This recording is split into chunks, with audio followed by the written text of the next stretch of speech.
Saudara, data terbaru Survei Sosial Ekonomi Nasional atau Susenas oleh Badan Pusat Statistik BPS yang diolah Lembaga Penyelidikan Ekonomi dan Masyarakat Fakultas Ekonomi dan Bisnis Universitas Indonesia menyebutkan jumlah penduduk kelas menengah di Indonesia turun sejak tahun 2018.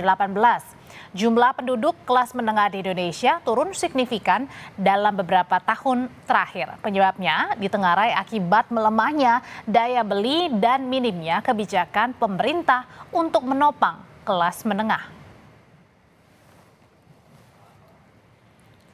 Pada tahun 2014, Saudara, jumlah kelas menengah di Indonesia ada sebanyak 39 juta jiwa atau porsinya 15,6% terhadap populasi. Nah, 4 tahun kepemimpinan Presiden Joko Widodo, jumlah kelas menengah naik signifikan dan mencapai 60 juta jiwa atau 23% dari total populasi Indonesia.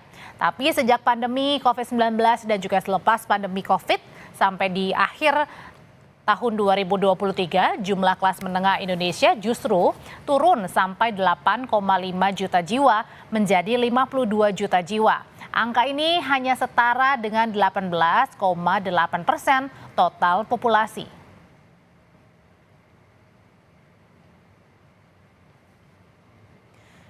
Dan kelompok kelas menengah di Indonesia jumlahnya lebih banyak dari kelompok masyarakat miskin maupun masyarakat kaya. Saat ini kelompok masyarakat kelas menengah menghadapi banyak masalah. Salah satunya adalah gaji atau pendapatan mereka lebih kecil dari pengeluaran. Kelompok masyarakat kelas menengah di Indonesia saat ini menghadapi banyak masalah. Gaji mereka yang terbatas membuat mereka kesulitan mengatur keuangan untuk memenuhi kebutuhan sehari-hari. Jumlah masyarakat kelas menengah di Indonesia lebih besar dibandingkan kelompok masyarakat miskin dan kaya. Warga yang memiliki pengeluaran Rp729.000 hingga Rp1.700.000 masuk kelompok calon kelas menengah. Sedangkan warga dengan pengeluaran 1,7 juta hingga 8,2 juta rupiah masuk dalam kategori kelas menengah. Jumlah dua kelompok ini mencapai 70 juta orang atau hampir 67%. Laporan harian Kompas menyebutkan pendapatan kelompok calon kelas menengah dan kelas menengah ternyata lebih kecil dari pengeluaran mereka. Data tahun 2021, rata-rata gaji kelompok calon kelas menengah berada di angka Rp934.000. Sedangkan pengeluaran mereka lebih dari Rp1,1 juta per bulan. Dengan demikian, mereka mengalami defisit sekitar Rp181.000 per bulan. Defisit gaji dan pendapatan diperkirakan akan makin besar di tahun 2045 mendatang, yang bisa mencapai angka Rp818.000. Hal yang sama terjadi di kelompok kelas menengah. Di tahun 2021, diperkirakan rata-rata pendapatan mereka di angka Rp2,71 juta. Sedangkan pengeluaran mencapai Rp2,78 juta.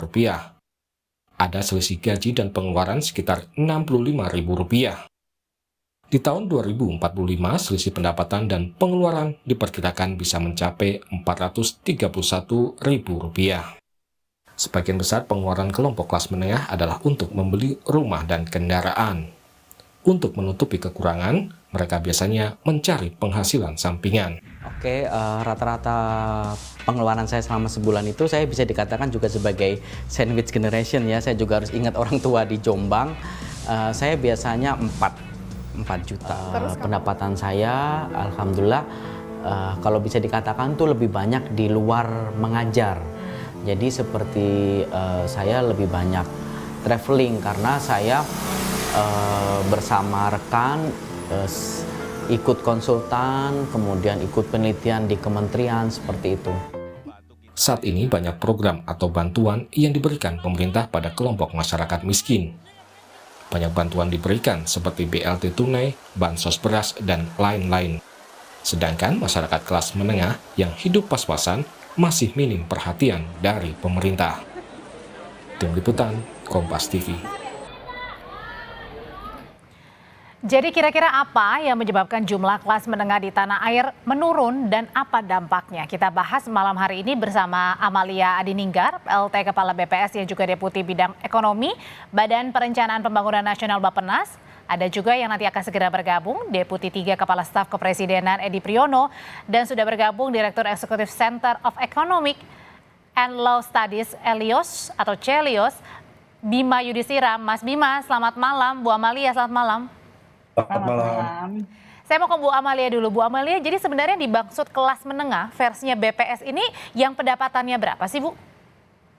Jadi kalau kita ikut definisinya Bank Dunia, itu yang namanya kelas menengah kan kira-kira 3,5 sampai 17 kali dari di atas garis kemiskinan. Jadi kalau kita konversi dengan garis kemiskinan yang kita gunakan di BPS untuk tahun 2024 bulan Maret, itu sekitar 582.000 ya garis kemiskinan. Jadi kalau kita konversi kira-kira antara 2 sampai 10 juta pendapatannya. Oke, itu yang kategori kelas menengah ya Bu ya. Nah kalau Iya. gitu, kenapa pertanyaan selanjutnya kelas menengah ini yang sebelumnya melonjak drastis, kini justru menurun drastis juga? Apa sih Bu temuan dari BPS? Iya, sebenarnya kalau kita katakan menurun drastis itu mungkin enggak ya. Tetapi kalau dalam tren menurun, iya. Dan kalau kita bandingkan memang mungkin sebelum pandemi COVID-19 dengan yang terakhir 2024 memang kalau waktu sebelum pandemi COVID kan kira-kira ada di 20%-an. Nah sekarang tahun 2024 kan sekitar 47,8 juta yang ada di kelas menengah itu saya kira 17-18% lah kira-kira seperti itu. Nah tentunya ini pasti dan ada korelasinya dengan bagaimana ada perpindahan tenaga kerja dari sektor industri ke sektor lain yang lebih informal biasanya, yaitu ke sektor pertanian dan sektor perdagangan. Nah ini memang fenomena ini terjadi sejak terjadi pandemi COVID-19. Nah kalau jadi sekali lagi mungkin kalau menurun drastis tidak, tetapi dalam tren menurun memang ada. Gitu. Nah ini tentunya penciptaan lapangan kerja yang lebih formal, penciptaan lapangan kerja yang lebih berkualitas akan menjadi hal yang penting untuk kita bisa menaikkan kembali kelas menengah di Indonesia, karena memang betul bahwa kelas menengah itu penting buat suatu perekonomian seperti Indonesia. Karena kan kelas menengah itu harus dan bisa menjadi bantalan perekonomian suatu negara karena dia ada big spender, fast spender, dan bisa menahan ataupun menopang konsumsi rumah tangga dari PDB sisi pengeluaran. Tapi gini, tadi kan kalau Bu Amalia bilang kita harusnya memperluas lapangan pekerjaan. Yang menjadi pertanyaan selanjutnya Mas Bima, betulkah ini penurunan kelas menengah ini terjadi karena justru banyaknya PHK di mana-mana? Ya, ini yang menjadi salah satu pertanyaan besarnya kan. Kita bisa lihat program-program infrastruktur. Setiap tahun ada 400 triliun rupiah. Itu belum termasuk penugasan kepada BUMN. Kemudian juga ada program hilirisasi yang cukup masif. Ada juga program seperti food estate. Jadi artinya program-program pemerintah ini menjadi salah satu pertanyaan. Kenapa dia tidak mampu menciptakan lapangan kerja, khususnya mendorong sinergi antara pembukaan di pertanian, kemudian di industri pengolahan, dan juga program-program yang berkaitan dengan digitalisasi. Kita juga perlu melihat bahwa digitalisasi yang ada di Indonesia hari ini kualitasnya sepertinya banyak menciptakan informal yang justru menjadi kelas prekariat baru. Jadi kelas-kelas yang kemudian rentan, jaring pengaman sosial yang mereka tidak dapat, kepastian karirnya juga susah, apalagi bicara soal upah. Nah jadi ekonomi yang baik memang ekonomi yang semakin mengecil kelas informalnya, tenaga kerja informalnya, semakin besar formalnya. Jadi memang harus ada evaluasi. Maksudnya informal berarti itu bisa dikatakan sebagai yang tidak mempunyai penghasilan tetap begitu ya, seperti freelancer gitu? Ya, salah satunya. Tapi kita bisa melihat bahwa yang informal memang ada. Influencer itu juga gajinya besar. Di suatu waktu dia bisa disebut sebagai sektor yang informal. Artinya kontrak kerjanya, jam kerjanya bisa jadi lebih fleksibel dibandingkan pekerja yang ada di kantor atau di pabrik misalnya.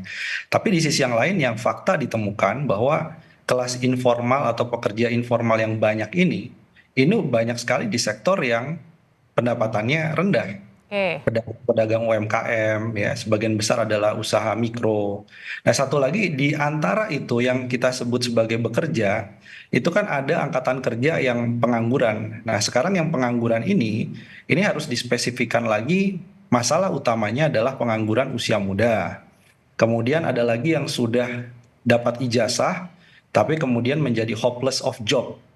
Dia kemana-mana susah mencari pekerjaan. Ya, Oke. jadi sekali faktornya mungkin pabriknya sedang tidak buka lowongan kerja, sedang gulung tikar. Tapi yang menjadi pertanyaan besar nih, kalau sudah ada fakta bahwa kelas menengah ini memang menjadi bagian penting dan sekarang sedang ada pressure, tekanan, ini apa yang harus dilakukan Nah, dalam jangka waktu pendek untuk membalik kondisi itu? Nah, kalau saya gitu, pikir, Mas Bima, ya, bentar. Kalau gitu saya langsung tanya aja ya, karena Pak Edi sudah bergabung menyambung dengan pertanyaannya Mas Bima, apa yang harus dilakukan dalam jangka waktu yang terdekat nih, kalau gitu dari pandangannya Deputi 3 Kepala Staf Kepresidenan, Pak Edi? Kalau kami kan bukan apa yang harus ya, itu Mas Bima lah nanti yang gini ya, yang kasih saran. Kalau masih ada saran lain jangan. Tapi gini, saya mau bilang bahwa meskipun tidak disebut sebagai spesifik program untuk kelas menengah, sebenarnya ada dan cukup banyak program-program yang juga menyasar kelas menengah. Ya, saya kasih contoh misalkan pas zaman COVID itu kan kita ada bantuan subsidi upah. Bantuan subsidi upah untuk orang yang upahnya maksimal 3,5 juta, tetapi datanya basisnya kan keanggotaan atau kepesertaan di dalam BPJS Ketenagakerjaan, sehingga kita bisa anggap itu sebagai bagian dari sektor formal dan itu masuk dalam kategori kelas menengah. Kemudian sampai sekarang masih ada program Kartu Prakerja. Kartu Prakerja memang inklusif, tetapi kalau kita lihat dia tuh kan ada program reskilling, artinya bisa diikuti oleh orang yang sudah bekerja. Jadi yang masuk kelas menengah juga bisa masuk di situ. Dan itu kelihatan nanti kalau dilihat dari distribusi peserta Kartu Prakerja itu banyak yang berasal dari kelas menengah. Kemudian program rumah bersubsidi. Sekali lagi meskipun tidak secara spesifik dinyatakan sebagai program untuk kelas menengah, itu kan maksimal kan 7 juta, penghasilannya kan 7 juta per bulan. Itu juga sebenarnya basically untuk kelas menengah. Tapi masalahnya Kemudian tawaran yang sudah diberikan oleh pemerintah ini nampaknya belum efektif. Malahan ini menjadi turun kan, Pak Edi? ya Kelas bukan menengah ini? malahan lah. Ya bukan malahan. Itu artinya mungkin belum cukup. Nah, kalau misalkan ada usulan atau ide pemerintah mesti gimana lagi, makanya tadi saya bilang mungkin Mas Bima ada usulan mesti apa lagi kita bisa pertimbangkan. Kita terbuka, Pak. Kalau dari Bu Amalia sendiri sebenarnya kalau dilihatnya apa sih kebijakan dari pemerintah yang kurang tepat sasaran? Karena kan selama ini kalau dalam paket pengantar sebelumnya juga kan misalnya begitu ketika misalnya menyasar kepada bantuan-bantuan untuk masyarakat yang tidak mampu atau kurang mampu. Nah, pertanyaannya kelas menengahnya gimana nih? Tentunya kan untuk kita bisa menaikkan proporsi kelas menengah, sebenarnya kebijakan yang paling pas adalah menyiapkan atau menyediakan lapangan pekerjaan yang formal, yang berkualitas, yang bisa memberikan pendapatan yang baik untuk masyarakat. Nah, saya tidak mengatakan bahwa kebijakan pemerintah kurang tepat, tetapi kalau saya boleh sampaikan, sebenarnya sudah banyak kebijakan-kebijakan pemerintah yang sudah dilakukan. Tapi ini tentunya perlu proses. Dan ini kan dalam proses pentahapan kita menyusun kebijakan ekonomi yang lebih baik dan lebih baik lagi. Indonesia butuh pertumbuhan ekonomi karena pertumbuhan ekonomi yang 5% seperti saat ini yang kita rasakan, sebenarnya buat ekonomi sebesar Indonesia itu belum cukup. Karena pertumbuhan ekonomi pada dasarnya, kalau pertumbuhan ekonominya itu cukup tinggi, itu bisa menciptakan lapangan kerja lebih banyak buat masyarakat. Kita lagi memasuki masa bonus demografi, artinya jumlah usia produktif lagi lebih banyak dibandingkan usia yang non produktif. Nah, disitulah sebenarnya peranan dari kita semua ini untuk sama-sama kita bisa menciptakan lapangan pekerjaan yang lebih baik, mendorong pertumbuhan ekonomi yang lebih berkualitas supaya kita bisa menciptakan lapangan pekerjaan yang cukup. Jadi Indonesia pada dasarnya membutuhkan pertumbuhan ekonomi lebih tinggi dari 5%. Oke, kalau gitu Sangat menguntungkan. gimana kalau dari pandangannya Pak Edi sendiri, gimana caranya untuk Ya. bisa mendorong tadi pertumbuhan ekonomi Ya. di satu sisi, misalnya kita juga harus dihadapkan dengan misalnya seperti siap-siap untuk iuran tapera, siap-siap juga untuk asuransi wajib kendaraan bermotor, siap-siap juga akan kenaikan PPN. Ya itu lain lagi ya. Saya pengen yang tadi disampaikan Bu Amalia, Bu Winnie ya. Setuju ya. Jadi sebenarnya cara yang paling ideal itu adalah lewat pasar kerja. Dalam arti harus tercipta lapangan pekerjaan. Nah, apa yang dilakukan pemerintah? Terlepas dari berbagai kontroversi perdebatan yang ada, itulah sebenarnya salah satu tujuan dari Undang-Undang Cipta Kerja. Karena apa? Karena lapangan pekerjaan formal ini kan munculnya dari mana? Dari investasi. Ada perdebatan gitu loh, beberapa pengamat itu mengatakan bahwa investasi kita tidak kurang, yang penting adalah kualitasnya. Oke, setuju, kita tingkatkan kualitas